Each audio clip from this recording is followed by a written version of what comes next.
but certainly the defense is saying no retrial. The prosecution is saying there can be a retrial. There was a breach of the fair trial right, which was the central issue of this case, and whether or not the court can order retrial in the circumstances. Certainly for the defense, we would have presented affidavit evidence, which was a plethora of documents. As you can see, it went over into day 6, and even at the end of day 6, there were so many documents that the court was inundated with information that they now have to go through.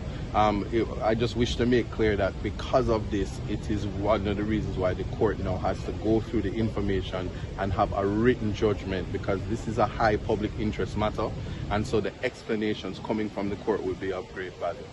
Certainly, in terms of the progress of the case, the client is anxious.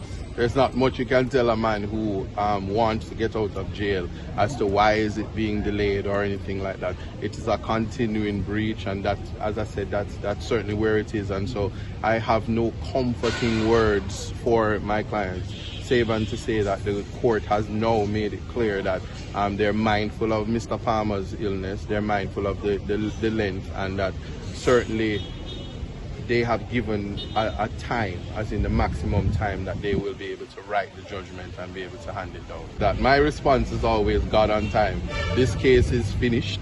From the defense bar, fresh justice is something that a concept that we ought to be looking at, in terms of trying to ensure that persons who are put before the court for the very first time, that their matters don't fall into the position that the appellants are in this particular case. So in terms of pushback, the judge did make it clear that there will be some pushback for other cases to ensure that, in light of Mr. Palmer's illness, that they get the judgment out at the fastest possible time. And the blame is now at the hands of the prosecution and the defense, because we inundated them with paperwork, which was my defense is it was necessary to do so. Are you confident in what the ruling will be? I'm always confident. I'm always confident. It's God on time. I only speak positive to the universe.